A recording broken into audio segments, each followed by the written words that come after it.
remarkable run from Inverness just to reach this final, but now they are hoping to go one step further.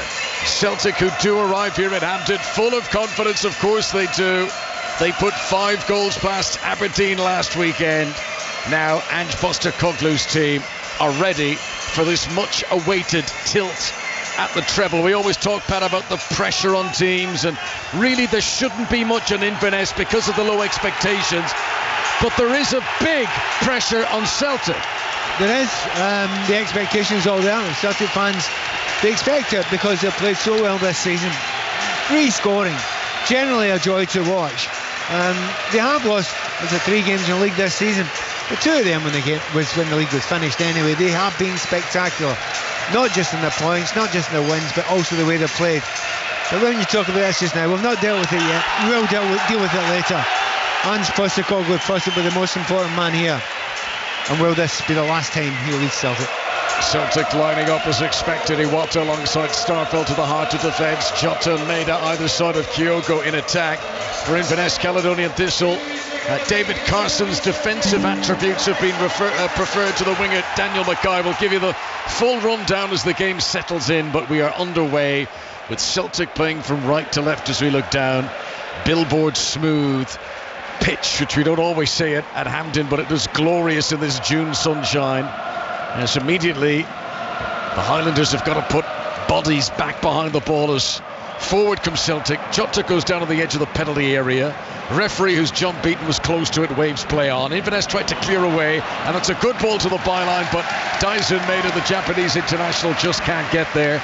There's already been a green smoke bomb being thrown from the Celtic supporters into that little patch where the running track would be around the back of the goals, and the atmosphere drummed up already inside the opening minute of this Scottish Cup Final 2023. Do you know, the Inverness Caley Thistle players have been watching, obviously are aware of the FA Cup Final, and they must have thought, please don't start with Manchester United start. Well, they've got away with that first attack from Celtic. It didn't come to anything, but they're going to have very limited time on the ball, you'd expect. But those Inverness players know that. They're going to have to defend stoutly and make good use of the breaks to do get. The clock goes past 1 minute 14 seconds. It was 14 seconds at Wembley when Ilkay Gundogan got his first goal for Manchester City, who've beaten Manchester United in the FA Cup final. And now they go in search of a treble next week in the Champions League final. Today, Celtic go in search of their own treble here. Carl Starfelt, short ball into midfield. You can see already no major high press from Inverness. They want to allow Celtic to come towards them. There's a good lunge in the midfield. Sean Welsh stretching out, winning back possession, and then a free kick is awarded to Inverness, and it was a chance for them to get players now into the Celtic half. Yeah, it was clever by Greg Taylor there, well out of position, and in the midfield there he knew there was a break onto his normal left back position, so I fell in a non-dangerous area, made sure that they didn't break into a good dangerous area, Inverness. Billy Mackay, the player who was fouled, the number 9, 5 goals in 5 games in this competition. As the ball is lofted forward and harmlessly from a Celtic point of view goes out for a goal kick. Joe Hart takes advantage of the multi-ball system. Ball boy threw him on. He's immediately taken the goal kick out to Tomoki Iwata, January signing on loan from Yokohama Marinos, the club that Ange Postecoglou used to coach in Japan. Huge subplot in the build-up to this final. The future of the Celtic coach, and he's batted away all the suggestions about where he might be next season, and he's done well to concentrate on the task at hand here. As the ball over the top, too far in front of the Canadian Alistair Johnson and too far in front of Jota, and it goes out for a goal kick to Inverness Caledonian Thistle. Celtic 0, Inverness 0. Inverness Caledonian Thistle, by the way, the longest name in terms of number of letters of any UK team, any professional football team.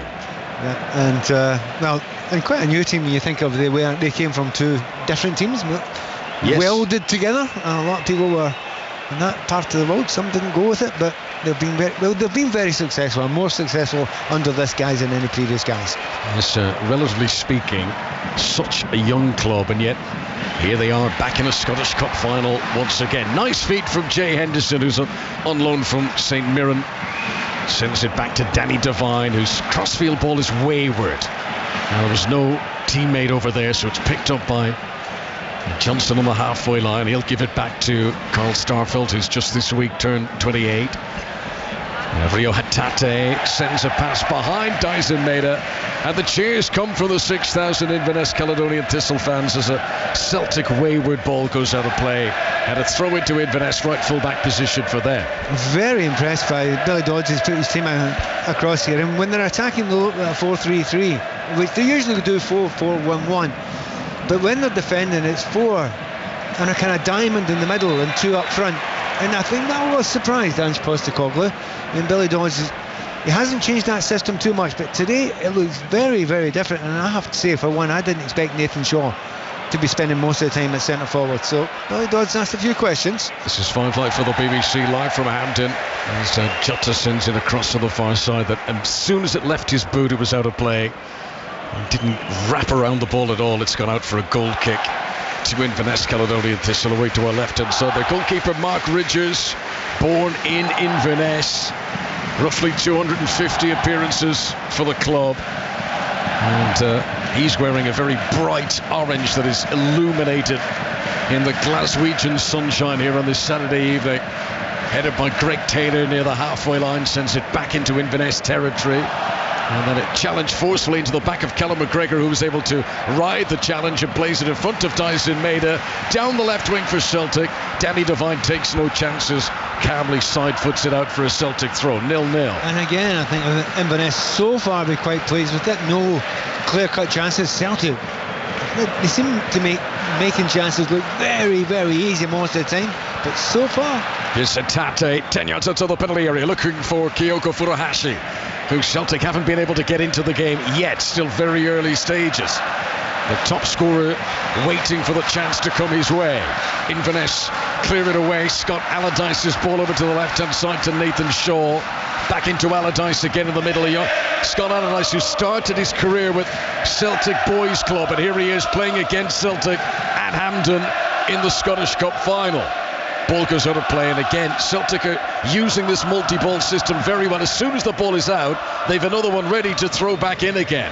Starfelt brings it over the halfway line, slightly left of centre, feeds it to the shaven-headed Dyson Maeda. His ball infield is not controlled initially by McGregor, but Celtic hold on to possession anyway. Starfelt will roll it across to Iwata. Over the halfway line comes Celtic again. Short ball into the midfield to Matt O'Reilly. Down the right-hand side comes Celtic as Jota tries to fleck it back in again. O'Reilly won't be able to receive the return. And it's Sean Welsh who had a chance to clear but wasn't quick enough. And Celtic have managed to win it back again. Back into the penalty area. And Celtic want a corner, but this is going to be a goal kick. Goal kick to Inverness Caledonian Thistle. 0-0 on Five Live. Best moment so far from Celtic, and purely because Inverness had the ball roughly about 12-15 yards from their own goal line, and Celtic could do that high press that they love to do. They were really quick onto it. Jota got the ball back there, and Celtic love playing that way. That's what that's part of what is known as Ange ball, high tempo, high intensity, but it's really hard to do that when a team's sitting in, sitting in the way Inverness have when they are a danger on the break. And I've asked a few questions. I don't actually think Ange Postecoglou would be particularly delighted with the team's start. 7 minutes played, 0-0. Inverness scored after 7 minutes in their semi-final. A penalty from Billy Mackay. How they'd love a similar start to that today. Jota rolls it back in field to Tomoki Iwata. Carl Starfelt available on his left-hand side into the midfield to Rio Hatate, who played in all but 6 of Celtic's league games this season. Lovely low centre of gravity as he feeds it on to Greg Taylor, but Taylor's pass isn't good, and that's going to go out of play, and it's going to be a goal kick to Inverness Caledonian Thistle away to our left-hand side. By the way, highlights of the FA Cup final on Match of the Day, BBC One at 11:20 this evening. It's a short programme, half an hour. This game, the Scottish Cup final, available to watch on BBC One Scotland and on the iPlayer now, and you can watch that back at your leisure throughout the evening as well. Watching Billy Dodds down there, the Inverness manager, old teammate of mine. I mean, he's constantly talking to his players. He's calling them, he's moving them. You know, obviously they've come up with a plan that they've had a lot of time to think about. They've really put it into practice at the start here. But the way he does, he's running about in that technical area. And by the way, it's a gigantic one. I think he'll lose a few pounds today. Yes, well, they've got the sun cream on down there. Both coaches, who neither has taken off the suit jacket. They must be warm. The design, the roof of the Hampden stadium roof is covering almost everyone here, apart from the first sort of 20 rows or so of Celtic fans away to our right hand side. And I do hope they've got sun cream on, because we're going to have some tomato heads and foreheads as the evening progresses, the way that sun is blistering down. This is Rio Hatate just outside the D of the penalty area, gives it back to Iwata. Oh, he tried to thread it through to Kyogo and he nearly succeeded. And Robbie Diaz was there to put it out for a corner. That was a direct ball from Iwata and it very nearly worked. Yeah, slightly turned off there. Inverness, quick corner for Celtic. Always alive for that. Inverness trying to steady themselves. Good header away by Cameron Harper on the edge of his own 6-yard box. McGregor picks it up again for Celtic. This is Hatate swivelling away from the attempted challenge of Scott Allardyce. Celtic dominating possession, as we knew they would in these early stages. Dayson Maida cutting in off the wing on the left-hand side. Helped on by McGregor. Taylor gets a touch. Chance to swing it in from the left-hand side. And then across comes Dayson Maida, who was strong in the tackle inside the opponent's penalty area, but he was in an offside position. Flag is raised on the far side. Free kick to Inverness, still Celtic 0, Inverness Cali Thistle 0. You know, if you take that free kick or offside from where he was standing, he'll be off the pitch. Because he was off the pitch when that happened there, and of course because he's beyond the plate, he definitely is offside there. However, goalkeeper Ridgers actually moved it 6 yards forward. But once again, you know, Celtic a little bit better now. It's beginning to flow. We know what Celtic are well capable of, beginning to zip it about a little bit, and there's a wee bit more confidence coming into their game. It's a bit ragged at the start, but you can see them going through the gears a little bit now. Down the right-hand side goes Jota, who's very fleet of foot, and the hair bellowing behind him as he sprinted towards the byline, but good challenge by Cameron Harper to put it out for a throw into Celtic on the far side. This 5:30 kickoff time was controversial. Both clubs voiced their displeasure at it, but it's been a very good, bright start to the match. The ball fizzing around as it's looped into the Inverness penalty area. Wallace Duffy is back there in a firm header, clears it away well outside the box, but he doesn't pick out a teammate, and Celtic come again. Rio Hatate with the pitch black hair tries to play a low ball into the penalty area once more. That's been intercepted by Nathan Shaw. A chance for Cameron Harper to clear away on the left-hand side. I'm just watching off the ball there. I don't think you've mentioned... Oh, just a moment. Here's an opportunity. Jay Henderson running through. Joe Hart comes out of his penalty area, and cool as you like, he almost stood like a statue and allowed the ball bounce off his head, and an accurate little touch to Greg Taylor. No sweat for Joe Hart there. It was probably offside, but he wouldn't have wanted to know. Down the other end, and the ball just rolls in front of Kyogo. It's cleared away by the goalkeeper Mark Ridgers. First evidence of the game stretching. Yeah, Kyogo there went down off the ball. He's still complaining to the assistant referee that he was taken out of the play. It's one of those things, the ball hasn't gone out of play yet. I wonder if VAR has had a look. This is the first Scottish Cup final that's ever featured a video assistant referee. I wonder if it will play a part in things. There was VAR interaction at the FA Cup final at Wembley earlier on with a Jack Grealish handball giving a penalty to Manchester United. Here's Roddy Forsyth alongside me. I'm just going to make a slight correction here. Last Saturday was the first VAR Scottish Cup final. It was the Women's Cup final between Rangers and Celtic, with Celtic winning 2-0, and that's why Celtic are after a double today. Very good. You can't get anything by Roddy. Absolutely. Here come Celtic with Alistair Johnson onto Jota, who, unsurprisingly, Celtic are trying to give it to him as often as they can. As O'Reilly forward near the edge of the penalty area, rolls it back into the midfield. McGregor's got a touch. Hatate, most of this is one-touch stuff from Celtic. They're whizzing the ball around in a 10-15 yard space in front of the Inverness Caledonian Thistle penalty area. Kyogo waits patiently in around the penalty spot as it's sent back to the two centre halves. Iwata, Starfelt to his left-hand side, 0-0 here on 5 Live from the BBC in Glasgow. Iwata again. Starfelt. No pressure on him. I mean, he's 30 yards into the opponent's half, and still Inverness allow him just to have it there. As Maida will stretch it, he's done well to keep it in play down with the corner flag on the left-hand side. Rolls it back into a little pocket of space outside the D of the penalty area, which is occupied by Hitate. Now Iwata with another of those through balls that's too far in front of Alistair Johnson. Johnson turns and applauds the intent of his Japanese colleague, but that goes out for a goal kick to Inverness. We are just beginning to see a little change in the game now. You know, you watch Inverness, the way they set up, and it was, 4, a diamond and 2 up front. They're getting dragged further back. Actually turned into 7 defenders, 3 midfielders there. A 7-3-0 for a moment, or for quite a moment there. And I think that's going to happen during this game here, because it's a huge pitch here at Hampden Park. As we mentioned before, they've not had enough games since their last league game of the season. And Celtic will make them chase and run, and all they have to do is wait for Inverness to switch off for a second, and that's what Celtic are hoping for right now. We've had a view of Cameron Carter-Vickers, the American central defender, who's here watching on in his shirt and tie, and he's had knee surgery and unable to take part in this Scottish Cup final. They've reached this end of a very busy season with a virtually fully fit squad, but Cameron Carter-Vickers is one Postecoglou would have had in were he available.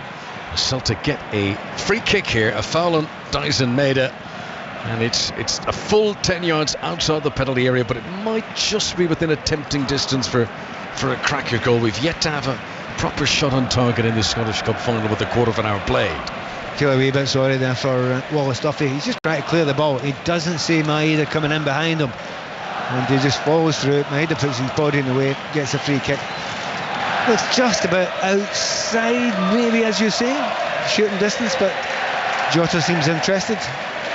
There will be a Riley beside him. Well, Inverness Celtic Thistle are taking no chances. A wall has been erected despite how far out this is. O'Reilly, who wears the socks down low on his calves, clips in a cross which is just behind Alistair Johnson, who was arriving. Here is Jota again with a busy touch on the edge of the penalty area. Nice little flick on from the Portuguese player, but he can't pick out a teammate. And Inverness clear, but don't hold on to possession. But Celtic are forced back to the halfway line. Do you know when they're so deep now, but Celtic are so adventurous under Ange Postecoglou that they only leave one defender back sometimes. They push the one centre back on and the 2 full backs. If you're breaking them, yeah. But that's still another one of those ifs, because at the moment Inverness aren't.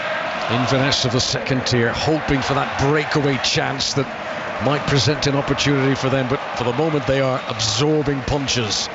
As Billy Mackay gets a touch back to Sean Welsh to the edge of the penalty area that Inverness defend is Robbie Diaz, and under pressure he puts it out, but via a deflection, so it will be a throw in to Inverness, who play from left to right as we look down wearing blue.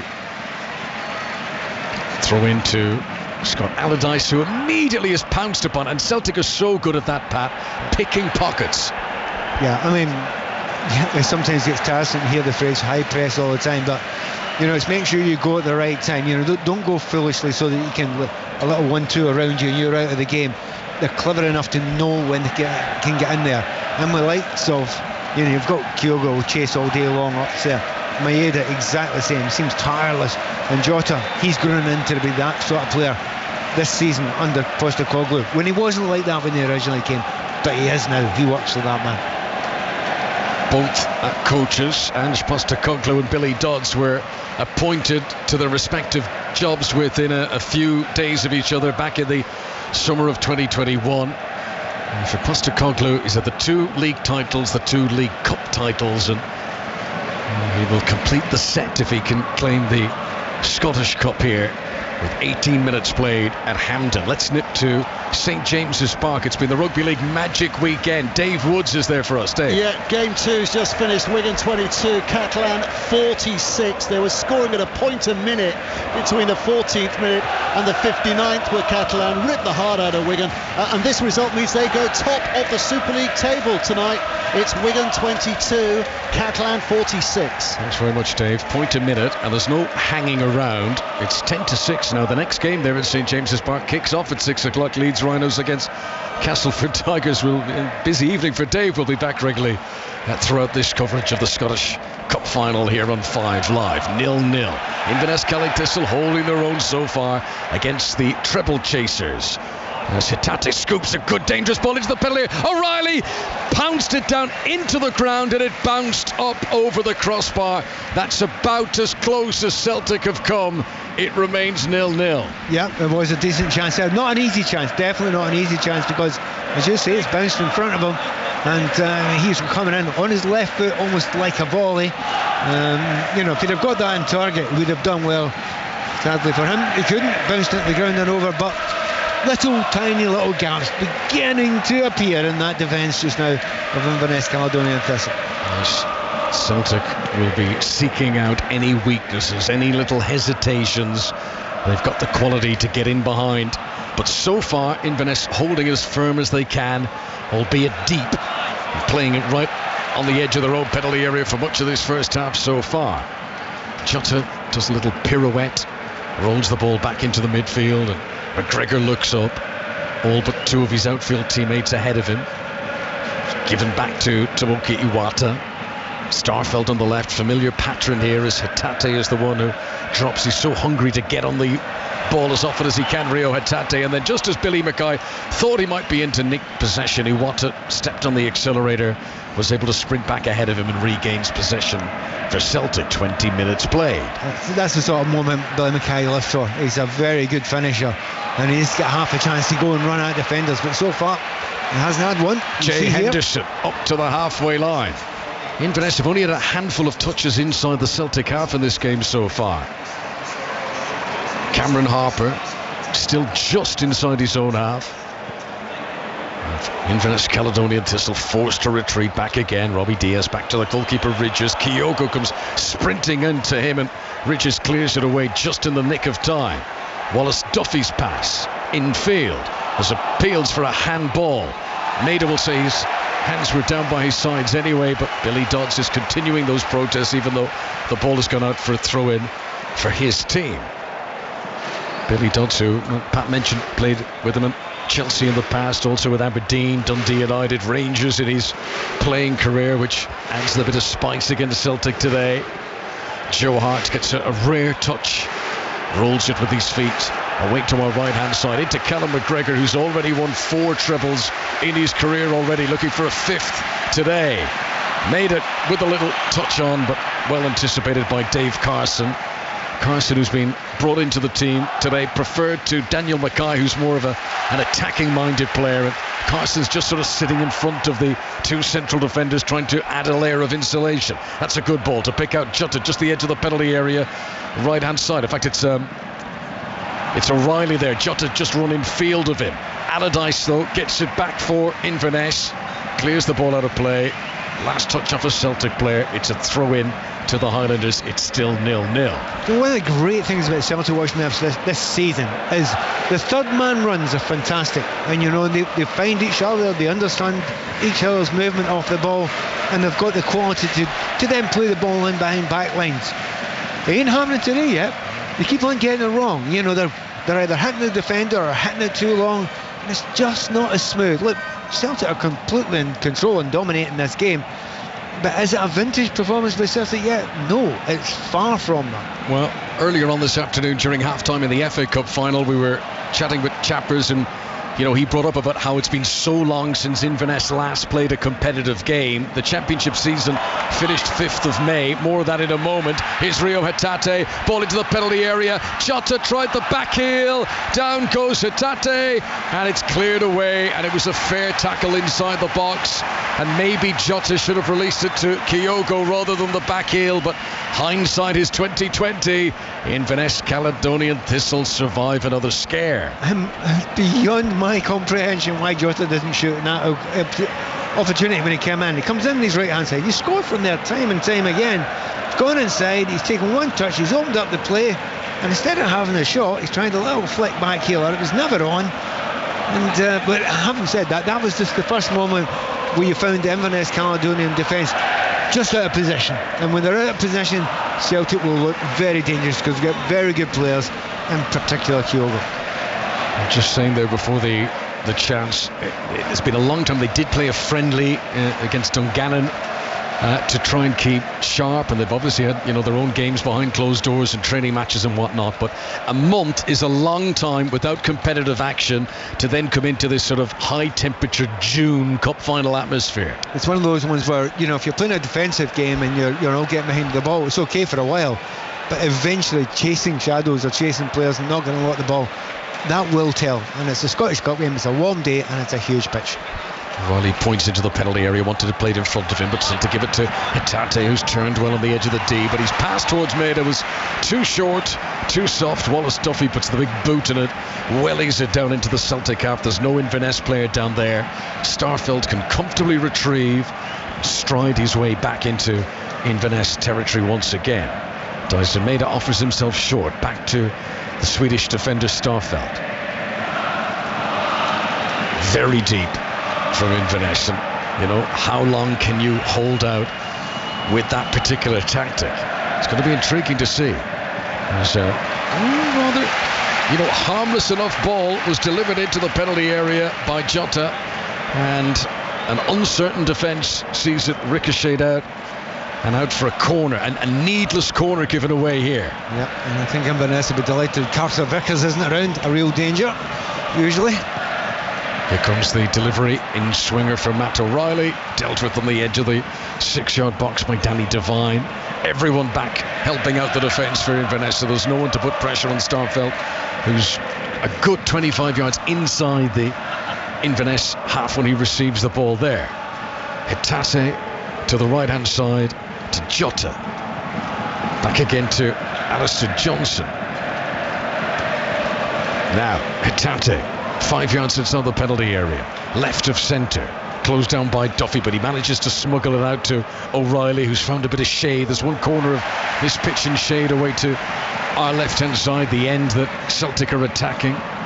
Back out into the sunshine once again, and Iwata will come forward, drops his shoulder, puts his studs in the ball, turns and rolls it back to Callum McGregor, who was nominated for the SFWA Player of the Year award, which was won by his teammate Kyogo. Still Celtic look for space, and Maida's found a little bit here on the edge of the penalty area, makes a burst towards the byline, delivers it across, beats the first defender, but there's two more waiting at the back, and Inverness are able to clear away. Cameron Harper takes a touch, launches it up towards the halfway line, up towards Nathan Shaw, who's going to try and put a bit of pressure on Starfelt, but very comfortably Starfelt rolls it back to Joe Hart. Pat Nevin. I think your commentary there summed it up. The problem is when you get into the byline once or twice, Celtic, but the numbers in there, blue and red shirts, is huge. And Kyogo, you say, Player of the Year, correctly named Player of the Year. He has not got half an inch, has he, in this game so far? 33 goals this season, 27 of them in the league for Kyogo Furuhashi. So far, Inverness Caledonian Thistle keeping him quiet in this cup final. We're in the 27th minute now. Inverness's latest attempt of clearing out of their own half. Sean Welsh gives it the outside of the right boot in front of Cameron Harper, but before he can get to the halfway line, Alistair Johnson is standing up firm in front of him. Neat bit of triangular passing from Inverness, and then Harper's closed down when it comes back to him again, and Jota forces it out for another throw into Inverness. Left hand side as they come away from the goal, they defend away to our left hand side. Clearance by Ridgers, jumping for it, Nathan Shaw bang on the centre circle. Starfelt beats him in the air, collected on the deck by Callum McGregor, and then a ball in front of Johnson, who likes to break forward from right back, and he gets almost to the byline. He gets in a tangle with Sean Welsh, and the referee's assistant on the far side there waves the flag and says that was a foul on Welsh and a free kick to Inverness. I think the phrase is clever by Welsh. He knew he was in a dangerous position, didn't like being there, just put himself in front of the player and between him and the ball, and then just stopped. He stopped, he gets pushed over, and it gives Inverness a lot of bit of time to get themselves organised, to try and push up the park just now. Problem is with Inverness, even to get the ball, 3, 4, 5 touches, passes, and then they give it away again, or they get tackles. Celtic, when they get the ball, they have got the ball for such a long time. I've got some stats here, and it's 7% possession for Celtic. I thought it would be much more than that.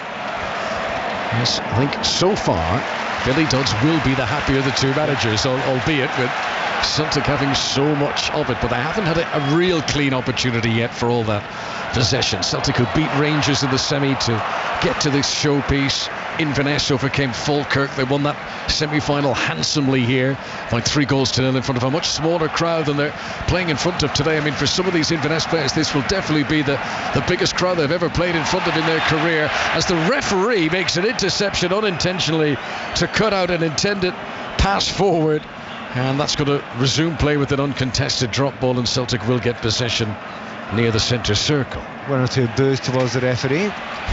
Tell you, that should actually never happen, because you can see the referee. He's wearing black. If you hit him, it's your fault. Right, Celtic do get possession back from the drop ball. McGregor rolls it in front of Starfelt. He's closer to the edge of the Inverness penalty area than he is the halfway line. Ball is clipped in by Greg Taylor, but too close to the goalkeeper. Ridges is able to come out. And with his white, pristine gloves, he grabs that high above his head and then waves to his teammates to push out. Celtic 0, Inverness Caledonian Thistle 0. And we've almost reached the half-hour mark. A factor, by the way, is that the sun is very much in the Celtic players' eyes as they come forward. You can see long shadows stretched out behind them. Joe Hart hasn't opted for a baseball cap or anything like that, but I wonder if that's affecting in any way the Celtic pattern of passes, the fact that they are looking into the sun. Another Celtic attack with Matt O'Reilly down the right-hand side. He's got both palms outstretched, which is always that universal signal for, come on, give me more options. And what he does do is play a pass behind Alistair Johnson that gives possession back to Inverness Cali Thistle. And their supporters, those who can, are standing away to our left-hand side.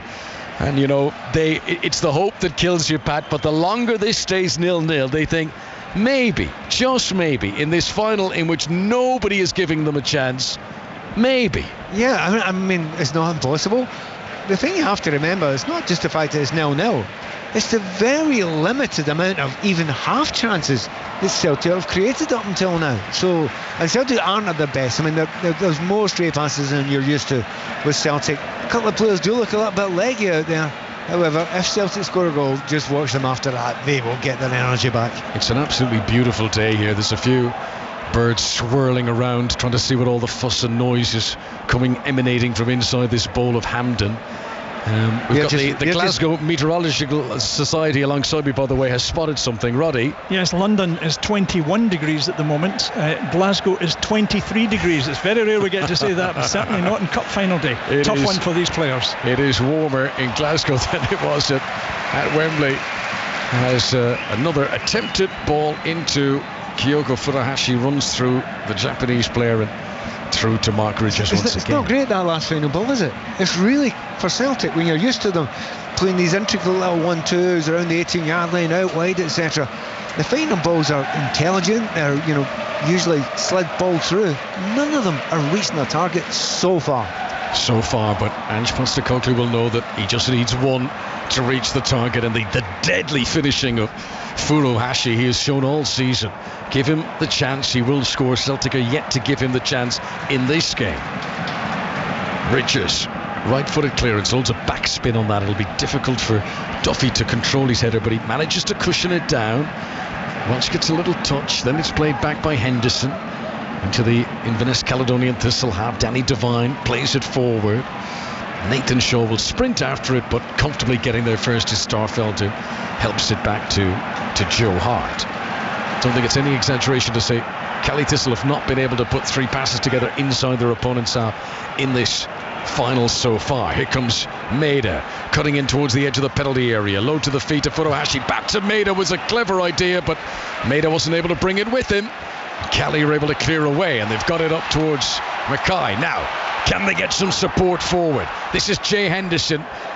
Interesting idea. He went for the elaborate crossfield ball. Sean Welch had made a run, but it was too crossfield, too far over his teammate's head, and out for a Celtic throw. Pat Nevin. Well, that's that third pass you're talking about that they can't make in the fight. When they get into the Celtic half, there's not enough belief, but there's also not enough players getting up there. Celtic just about got through that time. Little 1-2 in the box. Do you know, I'm really surprised that they're not getting Jota on the ball a little bit more often. If you can run at a packed defence like this, sometimes things happen, especially with a skillful player like him. Maida's found a little gap on the edge of the area, cracks a shot, but wraps his foot around it and he's put it wide. Just make a point to you, Pat. We've been talking a good deal about the fact that Inverness haven't played since May the 5th. But when Celtic won the title, they then dropped 8 points out of 9. And there was a suggestion, even when words used by Ange Postecoglou, that some players had down tools because the hard work was done. Do you know and it what? may not just be easy to pick them up again. It's a brilliant point, Roddy, and I would agree. And I'd maybe on top of that, if you play that really high tempo for the vast majority of the season, it will affect some legs. They're only human. And you can see that Celtic, I mean, I'm not saying they're out on their feet, they're not at all, but they're not as zippy as they were early in the season. They're a long way away from that at the moment. Just over 10 minutes to go to half-time. 0-0 in the Scottish Cup final at Hampden Park. Inverness have not been involved in a 0-0 draw since January. Celtic haven't been involved in a scoreless draw all season. It feels inevitable that a goal is going to come at some stage, but Inverness hanging on for now, and good muscle down there by Wallace. Yes, by Wallace to shield the ball under pressure from two opponents, and he managed it to trickle out for a goal kick. You know, when your eyes raise a little bit, you know, like Wallace stuff he's done it once. There's been a couple of other players that have just used their physicality to keep Celtic players off, and the reason why it's a slight surprise is because they're an entire league and a half below. This is a team that's a long, long way below Celtic, and you would expect Celtic in every department to be stronger, to be better, to be fitter, to be sharper. And in most departments they are ahead, but you know, in the physicality they want just now, you know, certainly Inverness are holding their own. Inverness, who finished 6th in the championship table. Celtic, who finished 7 points clear at the top of the Scottish Premiership. Good burst by Johnson down the right hand side, but his attempted cross hit the first defender. Then a nice bit of confidence by Cameron Harper, who turned not once but twice to get away from Jota, but in the end, when he did clear the ball away, it was just giving possession back to Celtic in a Watt on the halfway line. It's just the way that Celtic are lined up just now. It's so attack-minded. Just nobody really goes back. Sometimes you get one defender back there, but they so trust they won't lose the ball. Ball into the penalty area. O'Reilly tries to hit it first time on the swivel.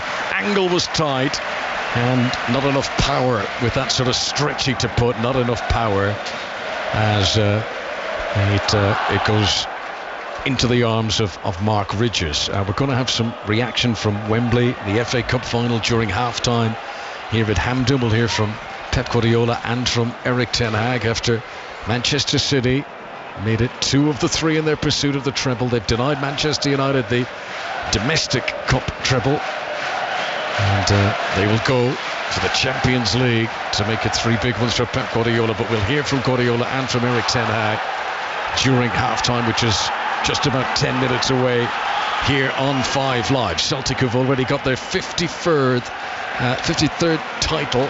They've already got the Scottish League Cup. They want the treble of their own here. Starfelt again comes unopposed, 10 yards into the Inverness half, gives it short to Callum McGregor. Now it's played by Greg Taylor, back in field again to Starfelt.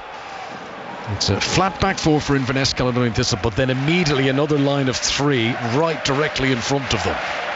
Here is O'Reilly into the penalty area, pulls it back. That's the cross they wanted, and Kyogo finishes. First time, deadly, and with 8 minutes of normal time remaining in the first half, Celtic finally find a way to pick the lock, to create the opportunity for the player of the year, and the treble chasers have the lead at Hampden. Celtic 1, Inverness Caledonian Thistle 0. And just before that, they got beyond the defence for the first time in exactly the same position. The cross wasn't right, but within 30 seconds more down that right-hand side, and it just took Inverness to turn off for a second, and there's Kyogo. He is incredible. His movement is world class, and it always is world class, and he doesn't need many touches. How many times have you mentioned him today? 3, 4 maximum? But when the ball comes to him, he is so comfortable, leathered into the roof of the net there. And such a clever run.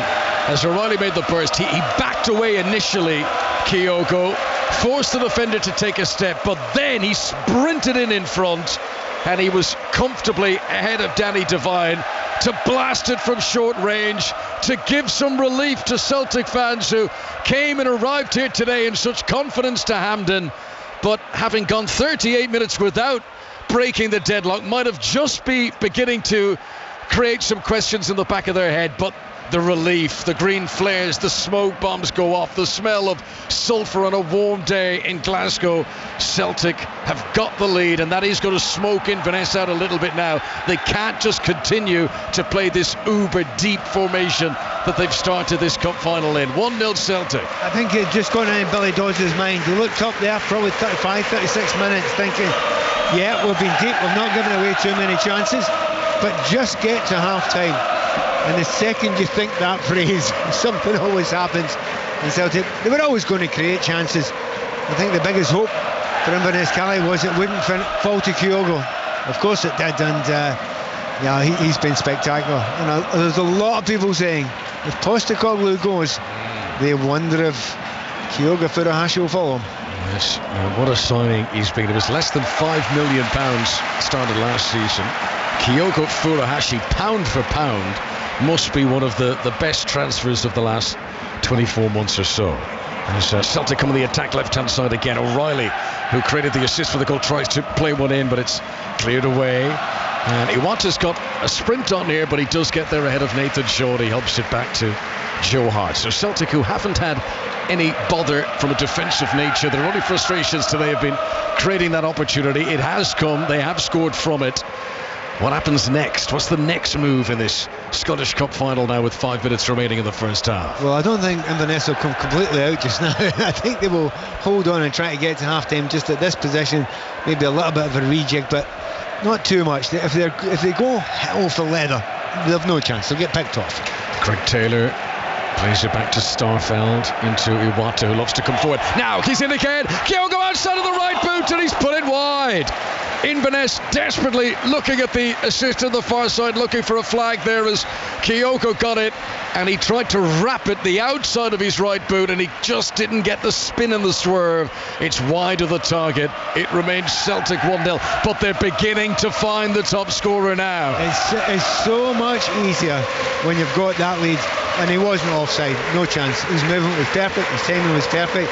Took one brilliant touch outside of his boot. He just didn't get enough curl in it.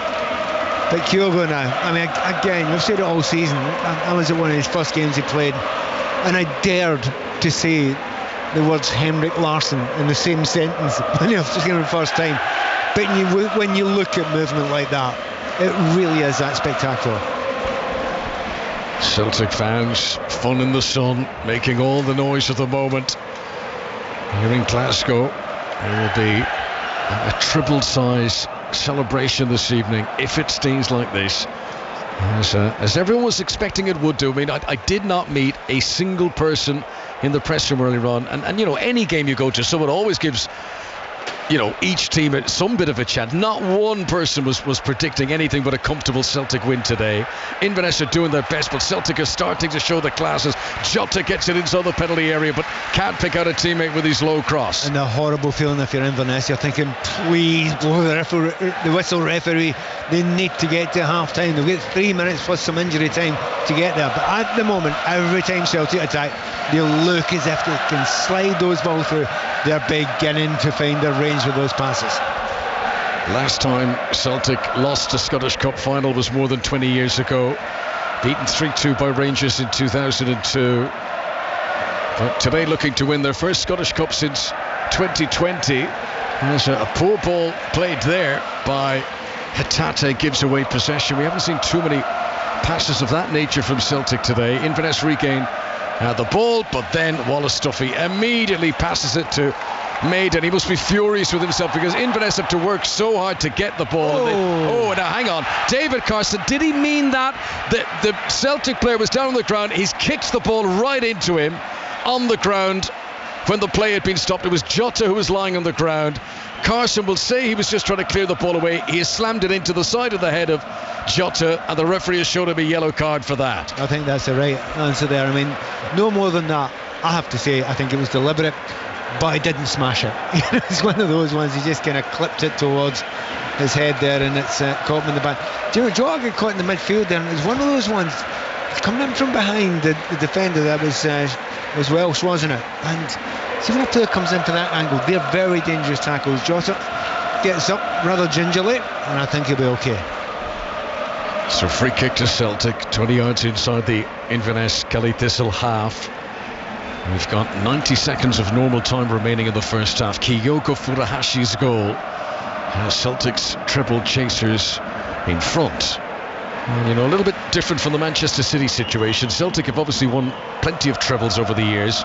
Wouldn't have the unique capacity that it would for Manchester City. However, they are level in the number of trebles they've had with Rangers. This would bring Celtic ahead, and that gives it much more significance. That is why this is a really important treble that Celtic are chasing, as a cross from Jay Henderson just balloons up and over everyone, and that is not threatening Joe Hart in any way as it goes out for a Celtic throw on the far side. 5 live for the BBC into the final minute of normal time at Hampden in this first half of the Scottish Cup final, and it's Celtic 1, Inverness Kelly Thistle 0. Well, another one of the numbers that Celtic fans are talking about is the number of Scottish Cups won against Rangers. I think Rangers are on some 33 or 34, Celtic on 40 at the moment, and they will want to get to 41, and they're closing in on it quickly. Ball is bowled out overarm by Joe Hart to Greg Taylor. He brings it to the halfway line. Maida touches it back to the former Kilmarnock player.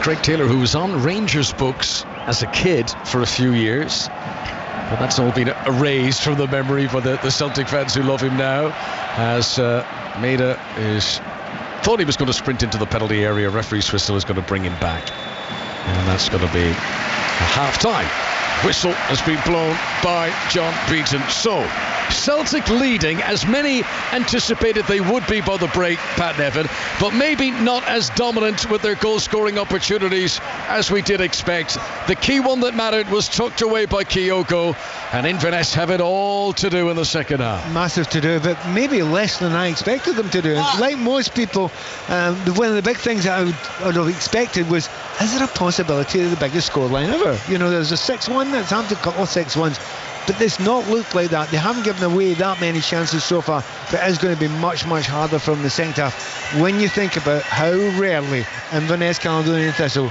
got into the final third or got towards Joe Hart. At one point you said to me, Joe Hart isn't wearing a cap. He could have worn dark glasses, mate. It wouldn't have made any difference. Yes, he did not have a shot to save in that first half, the former England goalkeeper. Kyogo's got his 34th of the season. He limped off against Aberdeen last time out, but no fear of him missing out on this game today, and his presence is the difference. Celtic 1, Inverness Caledonian Thistle 0 the break. It could have been a lot worse. Nobody was expected to be just 1 at half time, and it only takes a corner or a free kick or whatever it may be in the second half if they can hang on in there. Well, that's the point, isn't it? They're going to try and play in the break now and again. Billy Dodds understands it. We've seen it with other teams. Teams have done it in the Premier League against Manchester City. Sit and then try and hold out and then break, have a little bit of a go in the last 15 minutes. But as you said before, they may be exhausted in the last 15 minutes. They probably will, Inverness, and it's hard to see a way that Billy Dodds can change this game around, but he's going to have to do it. You don't often get into cup finals, and certainly Inverness rarely get into them, but they're going to have to try something different, because the way it's going just now, the biggest likelihood is Celtic will get another goal, and if that's the case, they can say goodbye to any chance they're going to win this. But not over yet, only 1 goal, but they're being so ineffective going forward, and it's not that they're not trying, it is just a lack of quality art. That's what it is, and no surprise really when you consider this is a team from midway down a league below, and it's kind of looked like that when they've been trying to attack. Connor, Pat, for the moment, thank you very much. So Celtic are closing in on their domestic treble. Manchester City are closing in on the treble. They've won the FA Cup. They beat Manchester United by 2-1 here at Wembley. We'll hear from both managers after the latest news with Nick Hatton. Listen on BBC Sounds. This is BBC Radio 5 Live. Thank you, Mark. India's Prime Minister Narendra Modi has said those found responsible for a deadly train crash in the east of the country will be punished. Railway officials say 288 people are known to have been killed in the disaster. The governing body for British horse racing has said it was reckless and dangerous for a protester to run onto the course during the Epsom Derby. The race went ahead as planned this lunchtime, despite threats by animal rights activists to disrupt it. Surrey police say a total of 12 people were arrested at the Epsom Downs racecourse, as well as 19 others elsewhere. The Israeli military has said 3 of its soldiers were killed and another wounded by an Egyptian policeman in shootings near the border with Egypt. It says an investigation with the Egyptian army is ongoing. And rail passengers have faced another day of disruption. The train drivers' union ASLEF walked out at 13 companies based in England, which also impacted their services to Scotland and Wales. The union has warned industrial action could continue for years unless a deal is reached on pay. Sound speed, set, action. The debut novel from Tom Hanks on BBC Sounds. We are rolling. At least a dozen people yelled, "Rolling!" A story inspired by the magic of movie making. Bob Falls trooped down the gangway with a few hundred other Marines. He spent the most time going over the panels of Heroes Under Fire. Written and read by Tom Hanks. The first day of shooting started off with a sense an event was about to happen. The making of another major motion picture masterpiece. And cut. Listen on BBC Sounds. This is 5 Live Sport with Mark Chapman. Let's get some reaction to the FA Cup final then. Manchester City have done the double. They beat Manchester United by 2-1. Ilkay Gundogan got both of them, including the fastest ever in a cup final after 14 seconds. Here's Pep Guardiola with Juliet Ferrington. Pep, congratulations, a league and cup double. They are really hard to do. What a game. Was almost a perfect game because the quality of the opponent is so difficult, but we start really well, and after we found it was really good, a really good game. When you said your players are coming past now, you started really well. After 13 seconds, what were you thinking? Good to start. This is what I thought. Good to start. You just set records every single time. It's so nice. We play against United. For our fans, it's special, and to give more credit to the Premier League we have done now. FA Cup is the best way to prepare the most important game in a city life. Well, that's just it, isn't it? Because you've done the double, now you've got one more to go. Yeah, one more to go. Everyone in the team is saying that one more to go, guys. One more to go. I know they will be focused and we'll be ready to compete against Inter de Milan. I can hear the music is being on. Do you celebrate tonight? Do you enjoy these moments, or do you say, right, we've got to be back in tomorrow? No, we have 7 days before the final, so we're going to the hotel now here close, 5 minutes away from Wembley Stadium. And with the families we'll be there, and tomorrow, the after tomorrow, rest, and 3-4 days to prepare the final. Ilkay Gundogan, the player, the big goals, the big moments. What more can you say about him, your captain? On and off the pitch, incredible quality player and skills, but a special mentality. He played that games like I would not say friendly game, but nothing wrong is going to happen. So exceptional player. John Murray, listening to that, they're going to enjoy themselves tonight, and so they should. Yes, I've just been down in the media conference where Pep Guardiola has been answering more questions about the match and about the situation. Thoughts very much turning towards Istanbul next week. He said we're in a position we'll probably never be in again, and he said he's going to give the players those 2 days off. Although he said some will be in for physio tomorrow. He was asked actually a little more about what's going to happen with Ilkay Gundogan, out of contract at the end of the season. He said, Gundogan knows what I think. We are neighbours in Manchester on the same floor. He said he's a close friend of mine, and that Chiki Begaristan, the director of football, is working, and hopefully we can do it. That's what Pep Guardiola said. And he was also asked as well about when Sir Alex Ferguson spoke to him on the balcony, someone said, did he mention the treble? To which Guardiola laughed and said, no, we didn't have time. Let's get the Manchester United perspective. Eric Ten Hag now with Jason Mohammed. Eric, these are always the toughest interviews to do after losing an FA Cup final, especially against your Manchester rivals. What is the atmosphere in that dressing room? We are broken. It's disappointed, of course, so it's tough. But I said I'm proud of my team. We did very well. We conceded 2 soft goals. I think unnecessary, but we found ourselves in the game. There was a great spirit. We had a very good organization. We were really hard to beat, and I think also in the end we could have made the equalizer. Eric, what disappointed you most about the goals you conceded? It's tough goals. Because they are so soft, they are avoidable. Both in terms of positioning or in terms of goalkeeping?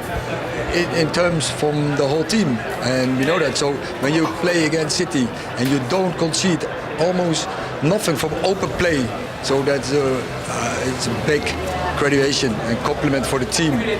But then if you then concede goals like this, that's disappointed, of course. You must be very proud of your players, the way that they dug in, especially when you conceded so early on, Eric. Absolutely. Once again, this team showed resilience, character. They have the personality, and we know we have a way to go. But this make us better. It was a test for us, clear, and we didn't succeed. But I think we can take a lot positives with us to the next season. United fans and City fans, you can talk to Aaron Paul and Chris Sutton at the end of the Scottish Cup final on 606 08085 909 693. As we've come to expect, John Murray, with Eric Ten Hag, that was a very calm, very sensible sum up of the game, wasn't it? Yeah, and in the media conference there were more questions about David De Gea's future. He's out of contract at the end of the season. He said, I don't want to talk individual criticism of his goalkeeper. He said, we are in the right direction with the way that he feels the team is progressing. But he said, there are issues with our game we must improve to be more successful. He was asked about the sale of Manchester United. What's going to happen? He said, I don't want to discuss that. He said, we, his team, have to find the right conclusions about the season and take action. He was asked, does he have to have 2 plans, with what happens with the takeover? He said, I have only one plan, to improve the team, but he said, I will fight for my ideas. John, thank you. 08085 909 693 then to talk to Aaron and Chris at the conclusion of the Scottish Cup final. Let's go back to Magic Weekend. Final match of the day. Dave Woods. 18 minutes played. It's Leeds 6, Castleford 10. Daryl Alfort's opening the scoring for Leeds after 5 minutes, but Castle playing really well here. Best performance of them so far this season. Jacob Miller and the youngster Elliot Wallace have got tries back, and they lead here by 10 points to 6. Oh, we thought this was going to be the one-sided... Well, you thought this was going to be the one-sided one. Oh, hang on. I'll direct, no, we did. I'll direct you to your, this is the most unpredictable Super League ever. Catalan 46, Wigan 22. That was going to be the tight one. Absolutely. And earlier, Salford 26, Hull KR 16. Thank you very much, Dave. Back to the French Open tennis. Russell Fuller. Last 5 minutes or so, the 9th seed from the United States, Taylor Fritz, has been beaten by Francisco Cerundolo of Argentina, and the former US Open champion Bianca Andreescu beaten by Lesia Tsurenko of Ukraine. Earlier in the day, Coco Gauff a winner, Iga Swiatek a winner without dropping a game, Elena Rybakina withdrew because of a virus, Holger Rune and Casper Ruud have gone through on the men's side, but in the doubles, not such a good day for Britain, with Jamie Murray and Michael Venus and Joe Salisbury and Rajiv Ram going out, but Neil Skupski and Wesley Koolhof are into the quarterfinals. Thank you, Russell. Coverage on the BBC Sport website. England beat Ireland by 10 wickets at Lords. Ireland scored 362 in their second innings, so England did have to bat again. They had to get 11 for victory. Here's Ben Stokes with Jonathan Agnew. What do you make of all of that? I suppose in the round, the whole game as a whole. I think it gives us a good sort of potentially a good insight into what in terms of conditions against Australia later on in the summer, because I think it was pretty evident that the fact that we got ourselves so far ahead of the game and then we watched the pitch flatten out and it became harder to create chances. The fact that we pressed the game forward when we did, we were actually able to sort of buy ourselves a little bit more time. Ireland could have got a few more runs ahead of us, but because we pushed the game on so far, we gave ourselves an opportunity, long enough to potentially bowl them out and not have to bat again. But fair play to Ireland, they played really well there, and obviously we didn't have to go out and score many, but I think it just sort of proves that sometimes being ahead of the game can work out in your favour, especially if the wicket's going to flatten like that. Was the declaration a bit tricky? On the one hand, people needing a hit and a bit of practice, but on the other hand, actually just playing a test match the way it should be played.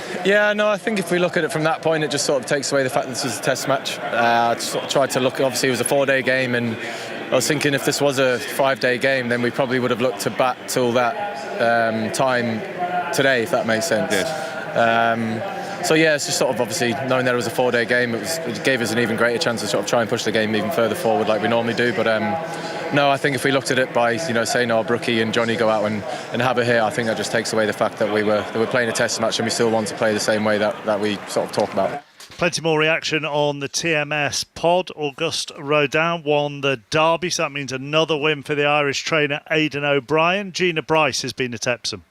Well, the 244th renewal of the Derby was won by Auguste Rodin, a record-extending 9th win in the race for trainer O'Brien, a 3rd for jockey Ryan Moore. He was 9-2. He wasn't unfancied, albeit a horse who ended his 2-year-old career as the top juvenile was a little bit weak in the market coming into the race on account of a disappointing run in the 2000 Guineas. But Andrew Thornton, this is a horse from the juggernaut of the operation that is Ballydoyle that was hiding in plain sight here, and he looks a very special horse. He was a top-class 2-year-old. He won the Futurity at Doncaster. He's won on all kinds of ground. That was heavy there. He's brought the good ground form to the table. He put the bad run behind him in the Guineas where everything went wrong at their travel plans as much as everything went wrong, because things were changed, and I think that was probably the main thing. It was to blame. Ryan was asked did he think he could step forward from that. Aidan O'Brien, the trainer, was always very confident. He brought it to the table, and Ryan just gave him a straightforward ride. Never got into trouble, settled him in the middle, and then was able to have a clear run up the outside with a horse that he knew would stay. He beat Rank Outsider 66-1, King of Steel in the Ammo Racing colours. They pulled clear of the 3rd White Birch for Irish trainer John Joseph Murphy and Colin Keane. Does that give substance to the form, or does that give a question mark over the brilliance of the winner? Well, the horse that finished second hadn't run this season, so hadn't had a prep run, and that's very unusual coming into a derby. I think the 3rd horse gives the substance to the form, because White Birch finished second in the Dante at York. He's very, very consistent. He's very tough, and the front 2 pulled a long way clear, and I think that's what you like to see, Gina. Plenty of distance through the field. I think we saw a very good winner. Arrest didn't run a race at all for Frankie Dettori. That was very disappointing. Maybe a false favourite because of the Frankie factor, because of the 2 winners he'd had here at Epsom yesterday, and with the public support behind it, I think it was a false favourite. Augustus Rodin is a top-class winner from a top-class jockey from a top-class stable. That was Gina Bryce and Andrew Thornton. Max Verstappen's on pole for tomorrow's Spanish Grand Prix, and Barcelona beat Wolfsburg 3-2 in the final of the Women's Champions League. Back underway at Hampden. Connor. Thanks very much, Mark. No changes in personnel over the break. Celtic leading by that Kyogo. Oh, hang on, there is a change, Pat. I think Maeda went off and Abada come on, just very much like for like, winger for winger. So that one attacking change for Celtic, who haven't been at their vintage best. However, they have still been good enough to lead the Scottish Cup final. One big chance for Kyogo, and one chance is all he needed. The Japanese player, who has now played 2.5 cup finals in his Celtic career. He's got 5 goals in those 2.5 cup finals. Those are the standards that he brings to this Celtic attack. So Inverness, who will feel, we were within 7-8 minutes of holding Celtic 0-0 to half time. It hasn't been a disaster for them, but might get worse here. Kyogo's in, good goalkeeping, out to narrow the angle. Mark Ridgers, who pushes it for a corner, wouldn't have counted anyway. Flag is raised, and Kyogo Furuhashi was offside. But in many respects, Pat, the Inverness plan almost worked. It did. They weren't getting out of their own half. Certainly as the half went on, they were getting deeper and deeper and deeper, and Joe Hart actually could have had a deck chair out here today in this lovely sunny weather. But they broke, however. Is that nearly a shot there? A shot that didn't quite come through, but Jay Henderson on loan from St Mirren, who's got 4 league goals this season in the championship for Inverness, tried to lash a sort of half volley from a good 10-15 yards outside the penalty area, but it was blocked by a defender before it could get through to trouble Joe Hart, who still hasn't had a save to make in this final in the sunshine at Hampden Park. Hart, who had the bright sunshine in his eyes in the first 45 minutes, is now in shade. And that section of the pitch away to our left. Celtic in the green and white hoops. Inverness Cali Thistle in the blue with the red trim. Celtic playing from left to right as we look down in this second half. That's a good ball through. O'Reilly in front of Kyogo, but out comes the goalkeeper and Ridgers makes the save. Slight technical change that Celtic have made. They moved Jota from the right wing over to the left wing. Lil Abada will play in the right wing, but what they'll do is go much wider, I think, in this second half. They were getting a little bit too tight. Maeda was coming in too tight and there was no space to get through. You need to widen it so that there's space to play Kyogo in. They've already almost get through twice. Some young kids on the pitch at half-time, and you told me earlier on, Pat Nevin, what was it, the 1975, don't want to make you feel old, but 1975 Scottish Cup final, you were one of those kids down on the pitch, and... Well, I won the Scottish penalty kick competition. It's just goes to show I was better at penalties when I was 11 than when I was a professional footballer. So to give me that again, you won the under 12s Scottish, the entirety of Scotland, best penalty kicks. Best penalty kick taker. I love it. I love it. And I thought that would be the highlight of my career. You peaked. It didn't get better.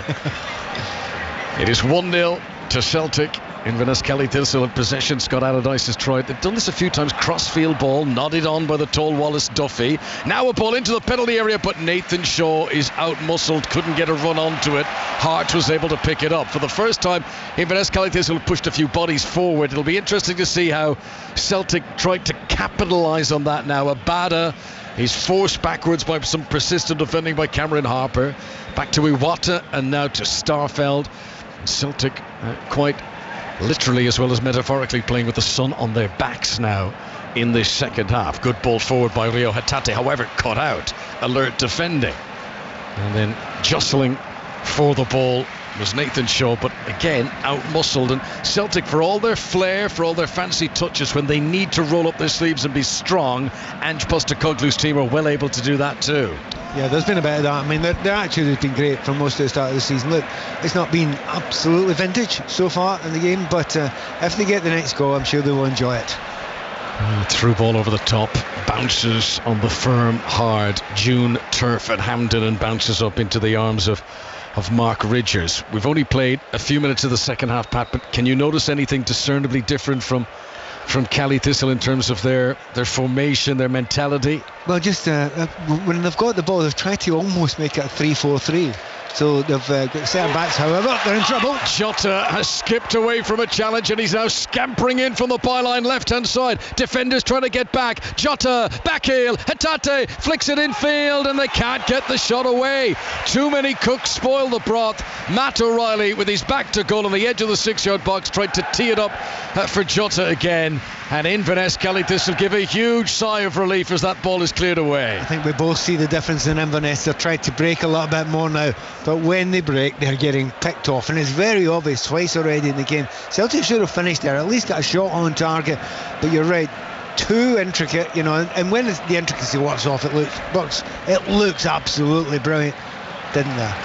Jota lively, tries to spin away off the left wing, but he runs into Scott Allardyce, who regains possession for Inverness. Clearance by the goalkeeper Ridges up towards Carson inside the centre circle, and then Billy Mackay has gone down dramatically. He's hurt himself and the referee has stopped play. Now, I'm not even sure this is to give a free kick, but I think it's just acknowledgement that the player is hurt. Initially it was definitely play on, but when the referee John Beaton could see the distress that Mackay was in, he's brought play to a halt. No, he didn't. I wouldn't be surprised if this is quite a bad injury actually. I don't think it was anything deliberate from Iwata.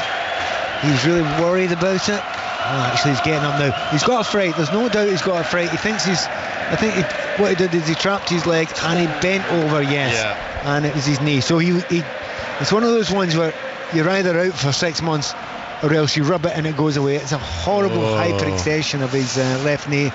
And but sometimes you get away with those, Connor. Sometimes you do. He's okay. He's back at his feet, but it's one of those. I do wince when you, particularly in slow motion, because the leg is bending in a completely unnatural angle.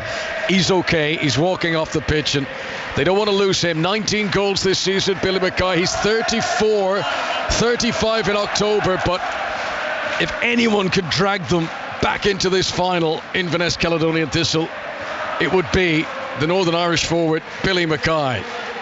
Yeah, it's good that he's going to be okay there, but he did get the fright of his life there. You know what it's like when you're going to have a player there. The medial ligament, which was the one that was gone from that angle there, you know it's hanging on, and just sometimes the strength of your legs save you. Celtic fans in full voice singing the fields of Athenry, the celebrations of what they hope to be the coronation of a treble today, already bubbling at the surface. Sun still beaming down on the baked Hampden pitch.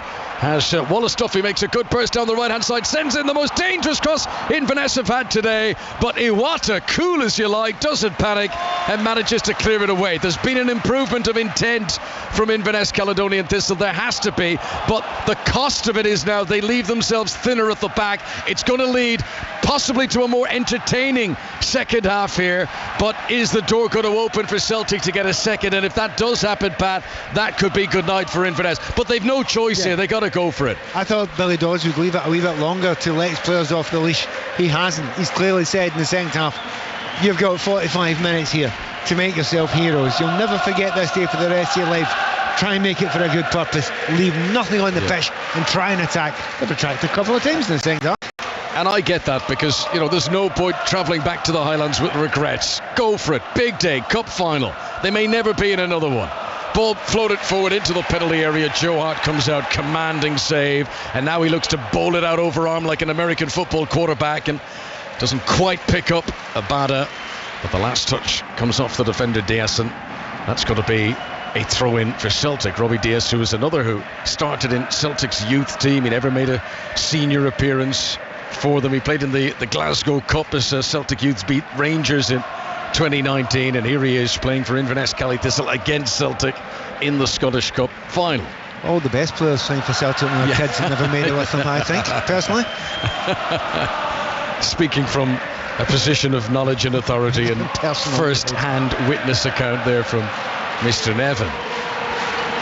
Well, the flags are out already, being waved in the air. I do hope this atmosphere is coming across on your radios wherever you're tuned to us. Celtic fans making an almighty din inside in Hampden. They lead by a goal to nil. Kyogo's goal. Who else than Kyogo Furuhashi?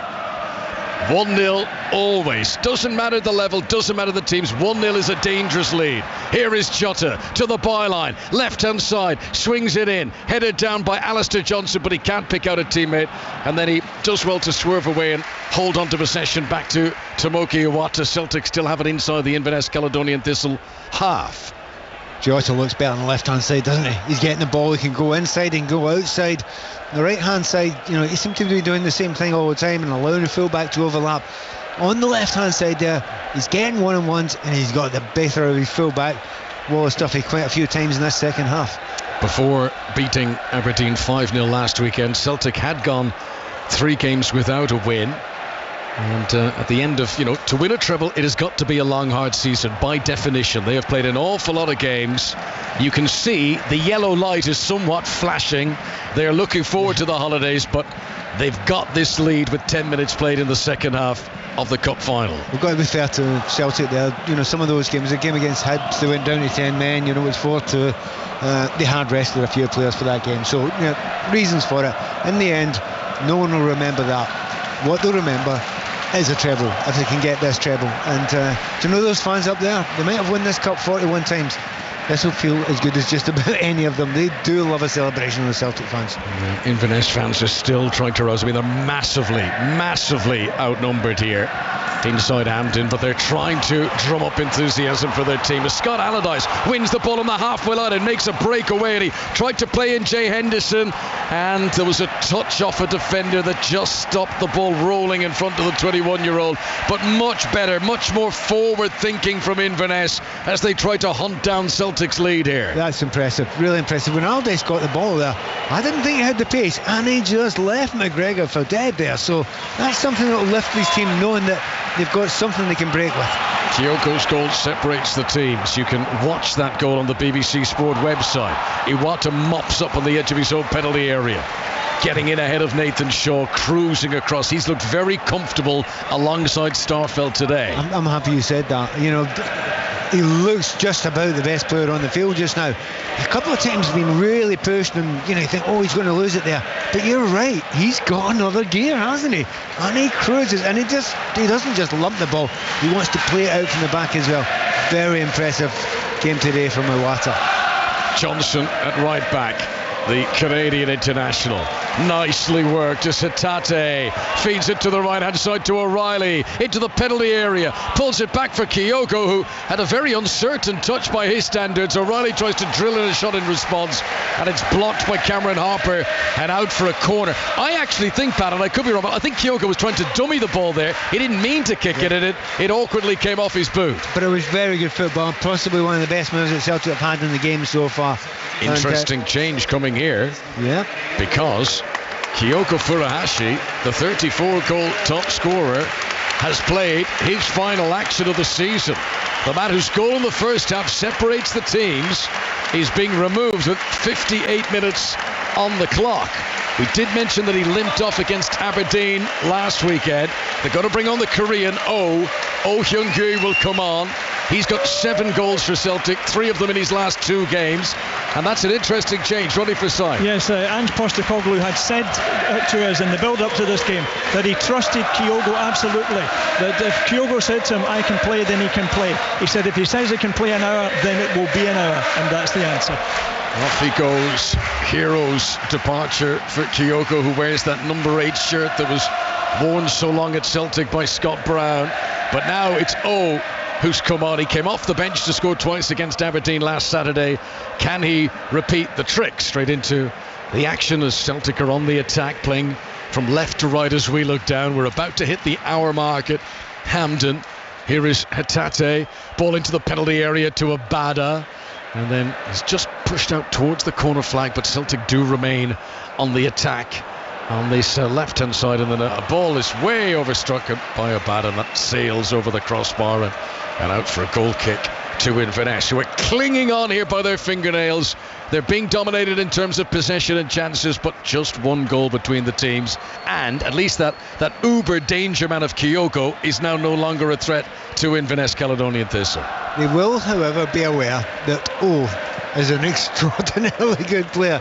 He's a player that Celtic fans, and more physical, a taller player as well, playing slightly more as an old-fashioned striker. But here comes Cameron Harper, and again Iwata cruises over. He's when others are sprinting, he just seems to glide, and he gets there first and he clears away. Dare we say Van Dijk? Yes, good description. A little bit of that, yeah.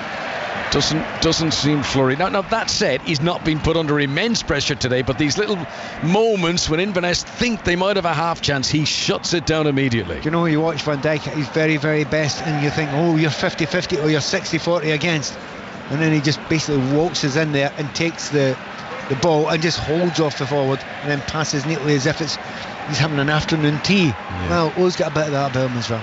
Any threats that Inverness have tried to throw at Celtic, Iwata's been able to neutralise it. Billy Dodds, the Inverness manager, said this competition is all about miracles. You look no further than this season. Darvel beat Aberdeen. The great shocks in Scottish Cup history include Division 2 club East Fife winning in 1938. Hibs of the second tier beat Rangers, of course, in much more recent times. Strange things happen in cup football. And I don't know, Pat, but 61 minutes on the clock.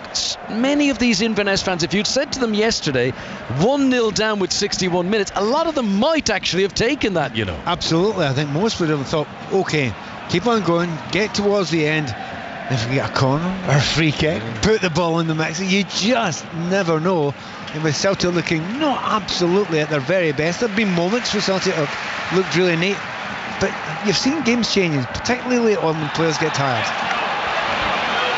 Right, there's a free kick has been awarded to Inverness just inside the Celtic half, and they haven't had too many opportunities like this. An opportunity to say, right, both centre halves get up there.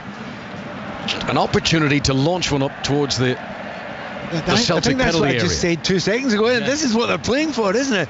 Just a moment. I mean, it's not a great area. It's like almost a right back area, but inside Celtic's half. And Celtic are playing an incredibly high line there, aren't they? Yeah, Celtic are more than 10 yards outside the penalty area.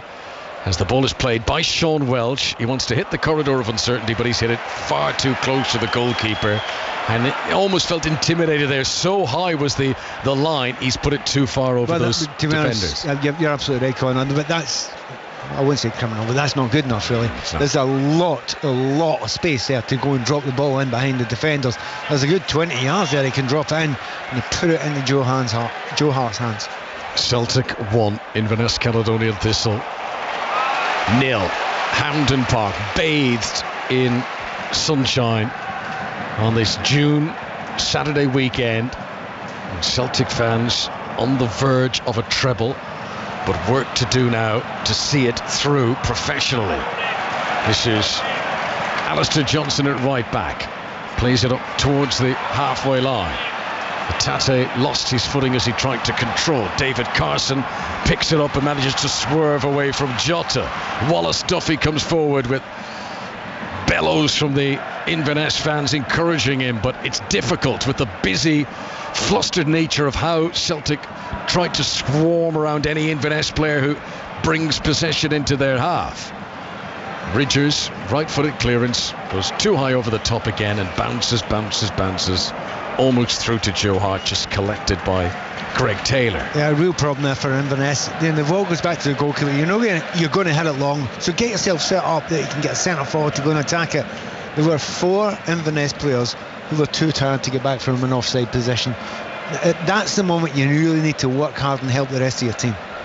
Barcelona won the Women's Champions League final, beating Wolfsburg by 3-2 today. Manchester City beat Manchester United to win the FA Cup.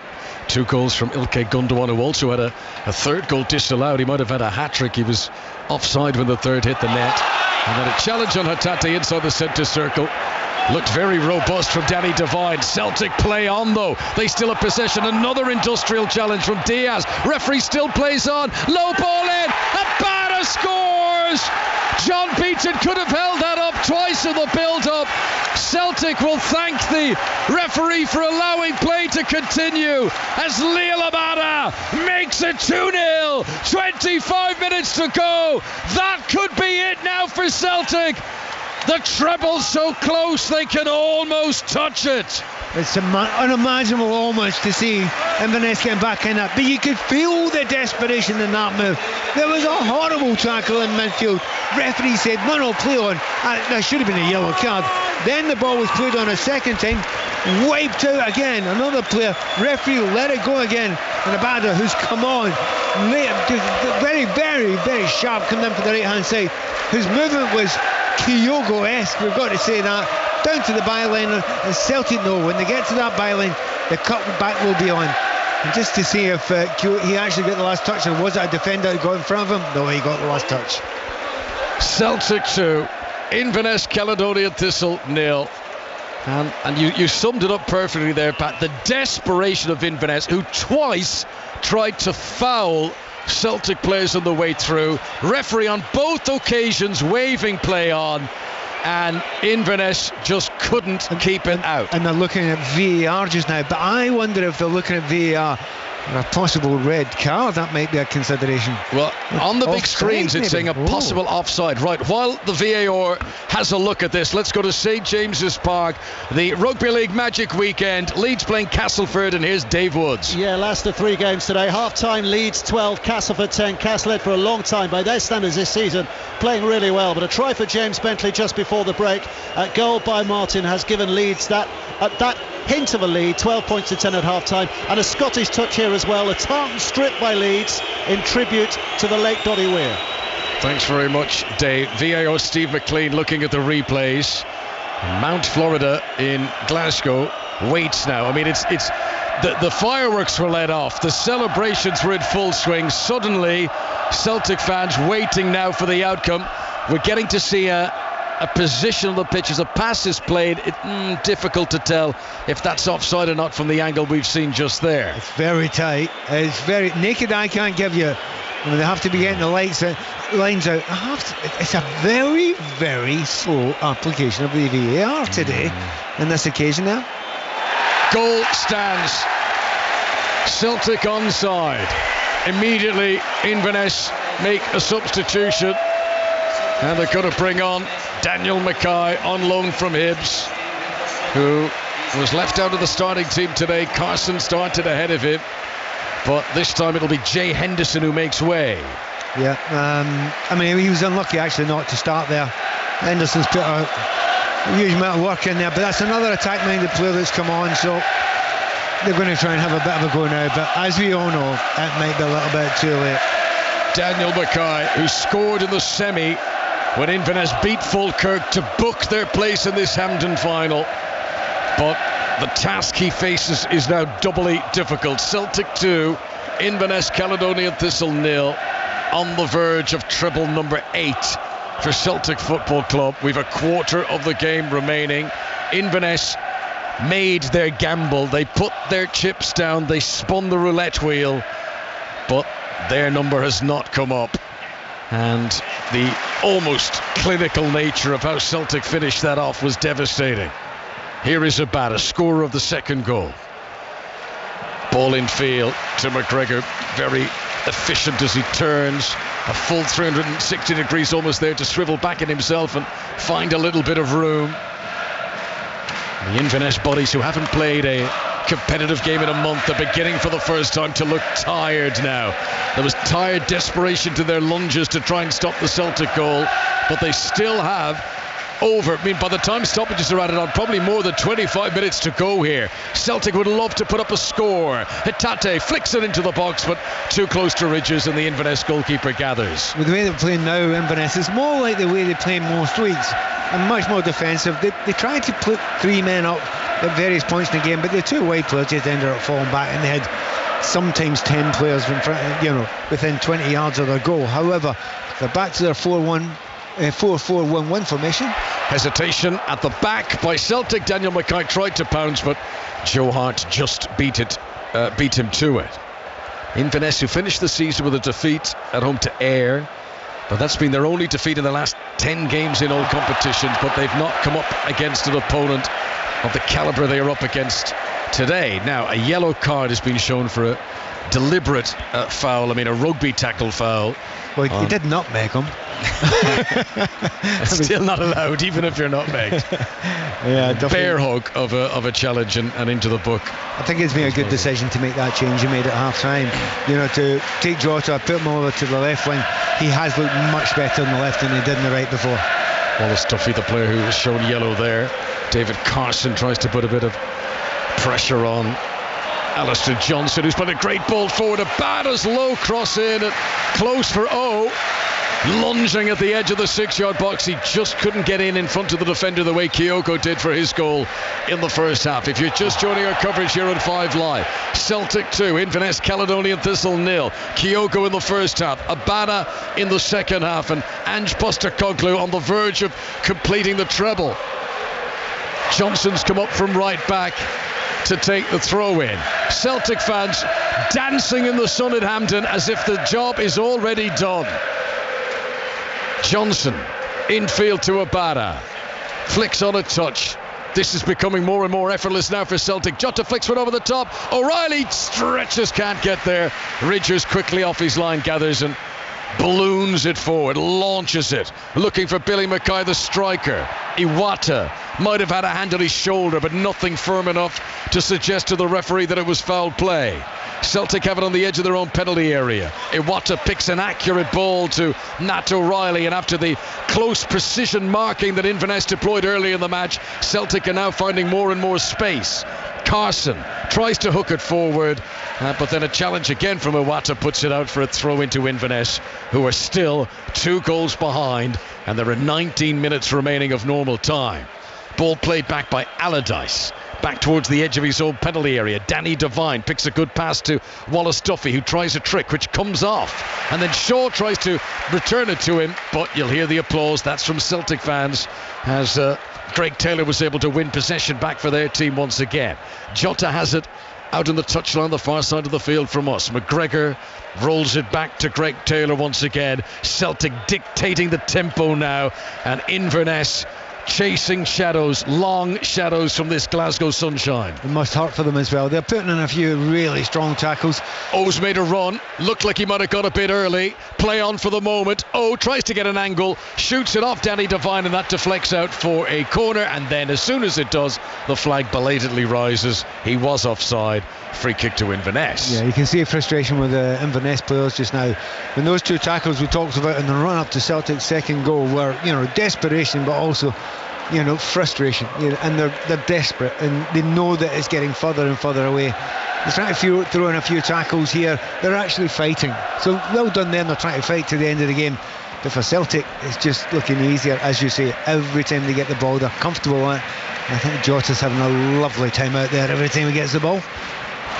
10 of the 23 Scottish Cups available to win so far in the 21st century have been won by Celtic. Are they about to add to the tally? Well, a mistake by the Inverness goalkeeper Ridges there, and he was fortunate that Abada wasn't able to finish. Here's O'Reilly! Shot on target, but saved by Ridges, diving to his left-hand side. A third goal, it really would be all over. Yeah, it's one of those moments where it's probably not the shot that you would take most weeks. You've got O to the left of you, you've got Jota to the left of you. But it's cup final day. You're 2-0 up. There's a 15 or 16 minutes to go. You may as well have a hit and get the glory.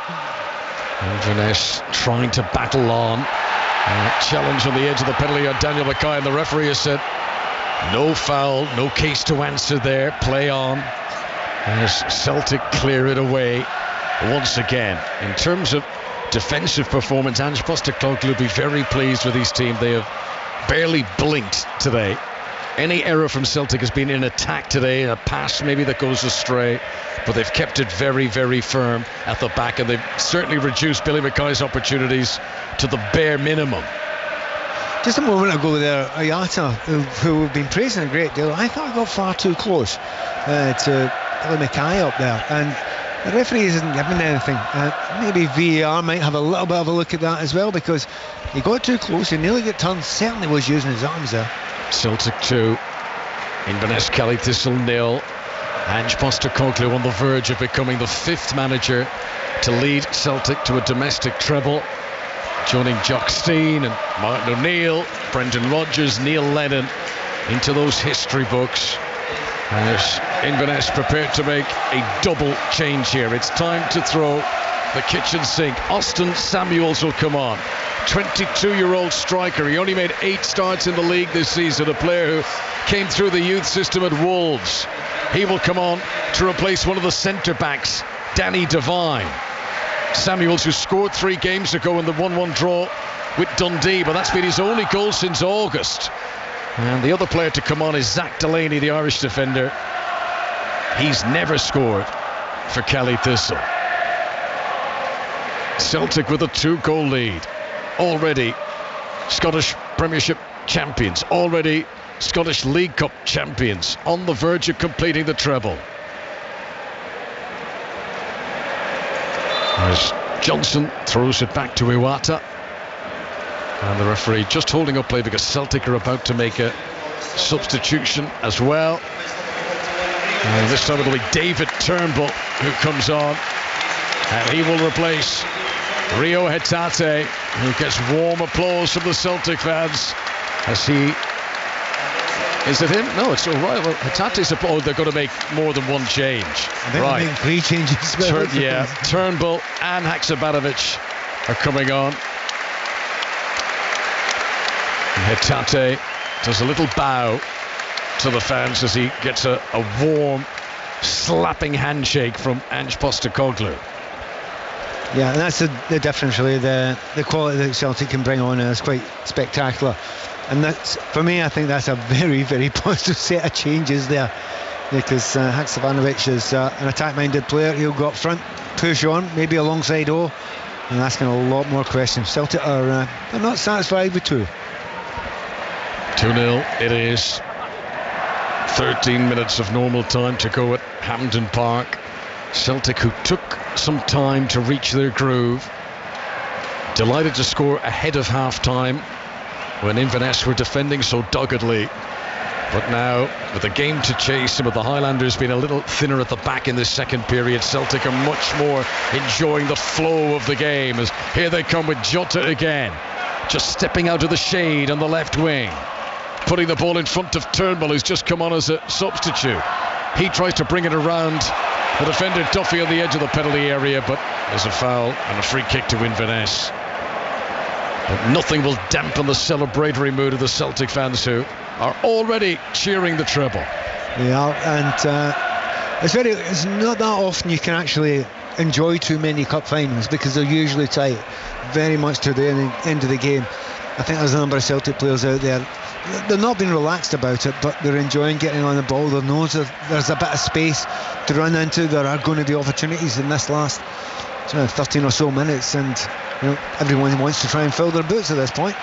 Once this game is over, we'll be joining Aaron Paul and Chris Sutton for 606. Much reaction to the FA Cup final from Wembley earlier on today, I'm sure. Much looking forward to the Champions League final next weekend too for Manchester City. But for fans of Celtic at Inverness, make sure you get in touch too with Aaron and Chris. Your chance to have your say on 5 Live 606 this evening.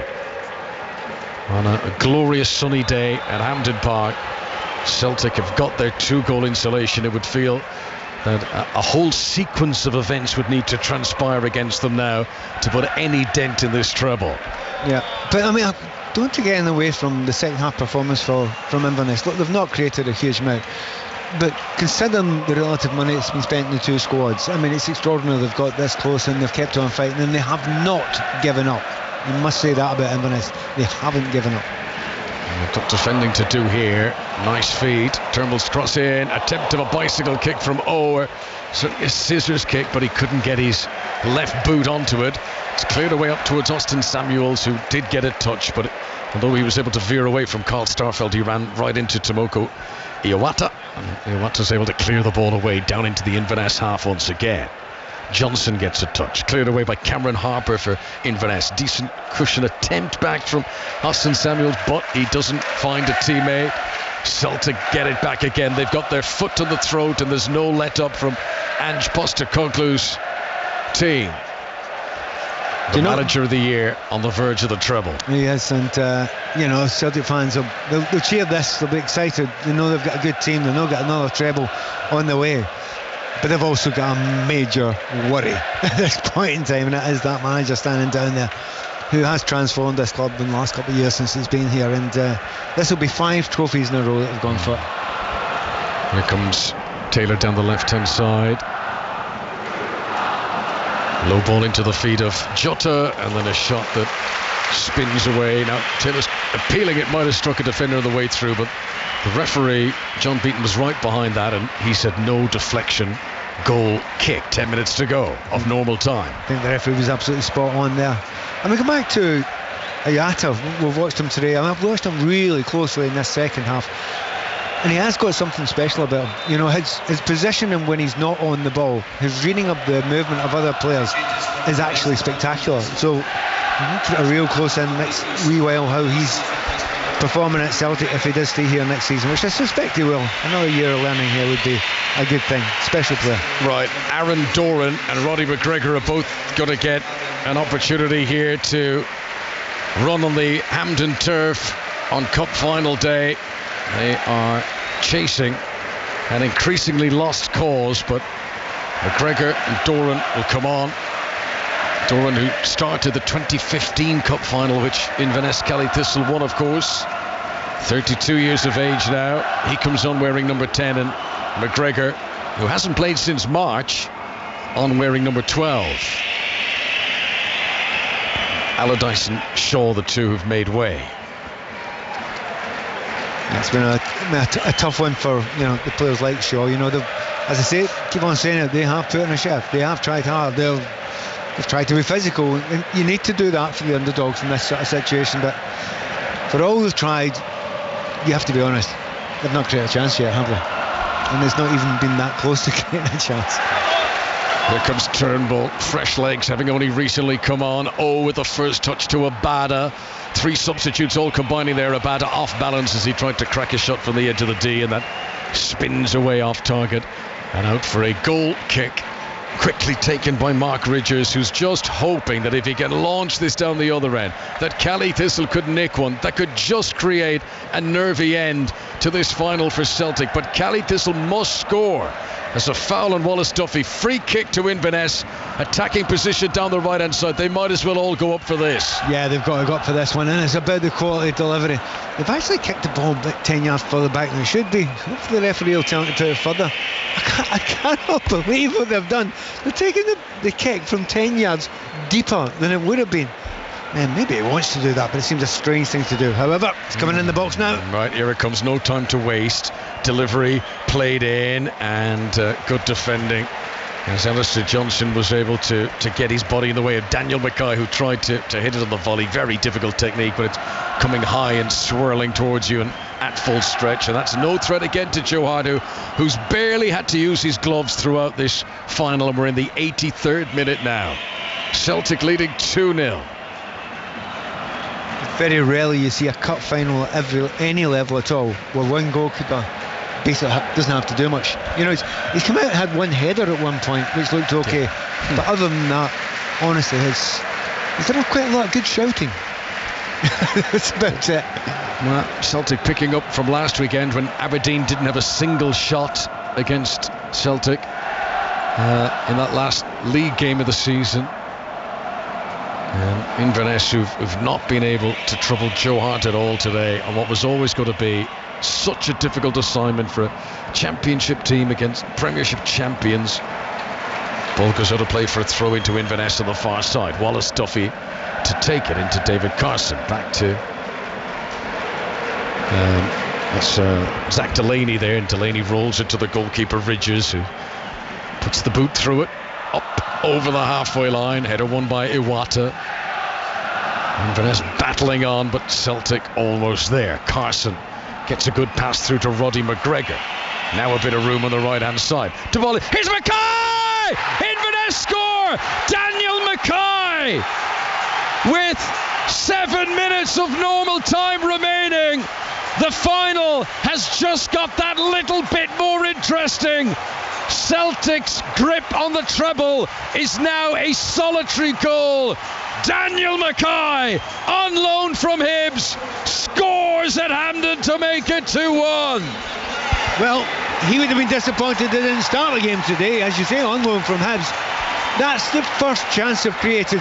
It was clear cut. He's coming from deep there. It's a lovely header. Now let's see. There's nothing, absolutely nothing for Inverness to lose. Now they've made a lot of substitutions. They've got a number of players on that have got fresh legs. Can they create another chance? Well, we're not quite in supercalifragilisticexpialidocious territory just yet, but Inverness have suddenly awoken what was becoming a parade towards coronation for Celtic into a battle once again. One goal could change everything now. I mean, absolutely would change everything now. And Inverness know that they haven't gave away many clear-cut chances themselves in this game today. If they could manage to get that one goal and get into extra time, they would be fighting for penalties. And if it got to penalties, wow. Right, 5 minutes of normal time to go. Stoppages to be added onto that. Celtic suddenly been made to sweat just a little bit. And we mentioned how Joe Hart hadn't been threatened. He was nowhere near that. A slammed in diving header from Daniel Mackay, who also scored against Falkirk in the semi-final. Now scoring against Celtic here in the final. And any tiredness in those Inverness legs, they won't be feeling that now. Suddenly a tiny glimmer of belief. Well, they've got Samuels up front now. They've got Danny Mackay. They've got those fresh legs have come on. And may well have beaten Doran, by the way. He's not bad, you know, he's a player who's creative and get forward as well. So that front three have all got fresh legs, and Billy Dodds, a great striker of himself over the years, he knew that they'd need legs at the end of the game. But surely they're not going to pull this one off. We'll see. 10 years ago, Aaron Doran scored a 25-yard goal against Celtic. That was back in 2013. They need something of that spectacular nature here. Of course, there's always the risk of Celtic making it 3-1, but Inverness have got to just look after themselves and chase the equaliser now. 2-1 at Hampden. 3.5 minutes of normal time to play. Referee's whistle's been blown because there's an Inverness Cali Thistle defender down on the edge of his own penalty area. So play halts, and Billy Dutz is calling some players to come over for a little mini team talk. Well, I don't think he's thrown himself down there. I think he actually has taken a hit, possibly even winded there. I mean, there's no point in him wasting time just now. That's not what it's about at the moment. No. Yeah, and I think they'll have enjoyed the little bit of 20 seconds worth of rest. Billy Dodds, as you say, has had a chance to get a few of these players getting some drinks on board as well. Noticeable, Celtic players didn't come over for a drink. Well, Celtic still leading 2-1, but what was extreme comfort has now become, it's gone from a business class seat to cattle class. They're still on the plane, but they're not quite reclining in the same comfortable nature. Well, Joe Hart. I was just saying before, Connor, that, it's not often in a cup final you get to cruise and enjoy the last 20 minutes. Well, Celtic weren't doing it until 2 minutes ago. Well, this is what a cup final should be, nervy to the end. An Inverness Cali Thistle goal would deny Celtic for now. The treble would bring this final beyond the 90 minutes. Iwata has it. Celtic need cool heads now. They need game management. They almost look perturbed by the audacity of Inverness to score that goal. You can tell when Celtic players get the ball, they're not looking at game out, they're looking to get it up there and get the third goal to restore the 2-goal advantage. McGregor plays it back to Joe Hart, slightly overstruck, and Hart had to scurry just a little bit. These are only small things, but more unsettled now. McGregor again, that's better. Neat triangular passing inside his own half. Picks out Haksabanovic, who's managed to ride a challenge well of Carson. Gives it to Abad on the right-hand side. Turnbull's ball low in. Again. O's had a few chances since coming on, but unable to pull the trigger. And it's a tired David Carson, only half clears. Celtic come again. Turnbull just outside the penalty area on the right-hand side. Celtic 2-1 in front. We are about to enter the 90th minute. Turnbull to Abada near the touchline on the right-hand side. Both coaches are out on the edge of the technical area. Neither of them have taken off their suit jackets on this warm evening in Glasgow. Here's Haksabanovic. This can settle it now. Saved by Ridgers. He spread his body well, and his right foot made the save. Had that gone in, it really would have been all over. He's got the ball on his left foot. All he has to do is curl it into the far corner. Okay, it's not your favourite foot, but he should be able to do that.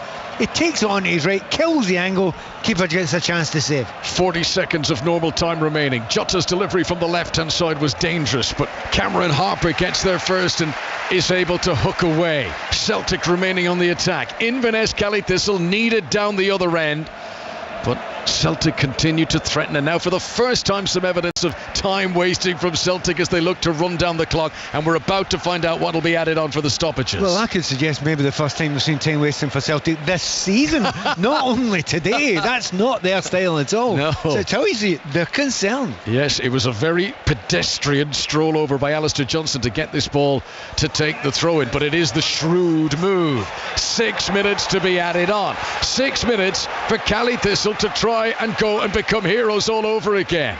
This is Johnson for Celtic. Can they keep ball? Johnson low to the feet of O. Managed to spin away from the defender. Good ball in front of Abada to the byline, right hand side, spirals it across, control of the back post. Jota, signed, sealed and delivered, wins the Scottish Cup final for Celtic. The 2-goal cushion is restored. He could even chest it down before finishing right-footed into the net from close range. And it all just proved too much for Inverness. A brave attempt of a comeback from the Highlanders, but the treble looks secure for Celtic once more. Yeah, and it's a classic goal that Celtic scored this season. One winger gets the ball down, beats his man, gets to the byline, which they have done time and again this season, and the other winger at the back post comes in, and Jota, maybe not his best game he's had for Celtic, but he's been superb from this season. Calmly takes it down with his chest and scores a goal. They're checking it for offside. I can't see any offside there. This is a good goal. The volume switch has been turned up to maximum again at Hampden. Late change now. Jota, whose last touch was to put the ball into the back of the net, is going to be replaced by James Forrest, who's only had one league appearance since February. A player who's on the verge of winning his 5th treble of his career, James Forrest. Celtic can surely relax now. Yes, 6 minutes to be added on, but we've already played nearly 2 of those. And Inverness, who made it very, very interesting with that Daniel Mackay diving header, once again 2 goals behind. Yeah, a number of things there.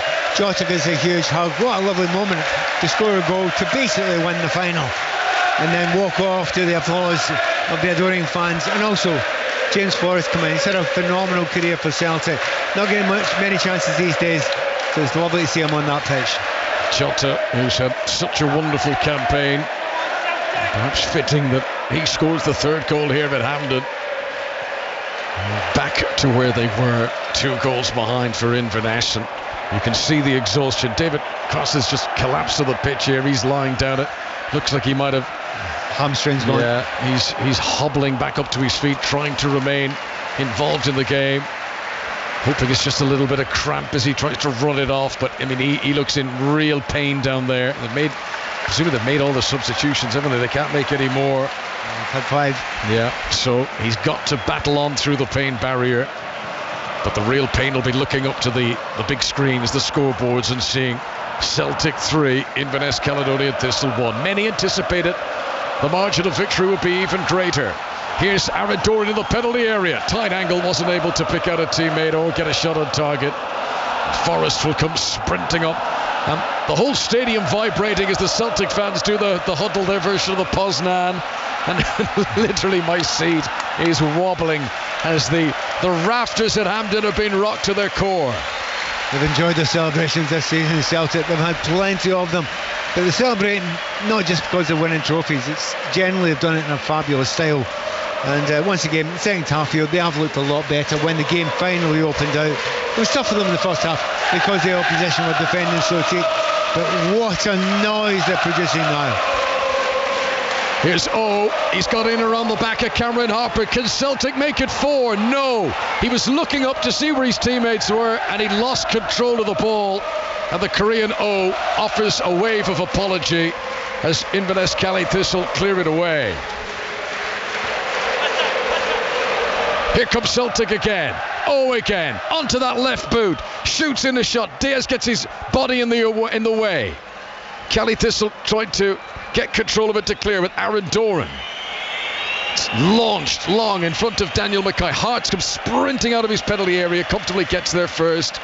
Gives it to Greg Taylor on the left-hand side. Taylor shuffles his way. Might even have been a nutmeg. Shuffles his way past the first defender. Celtic have got the swagger back.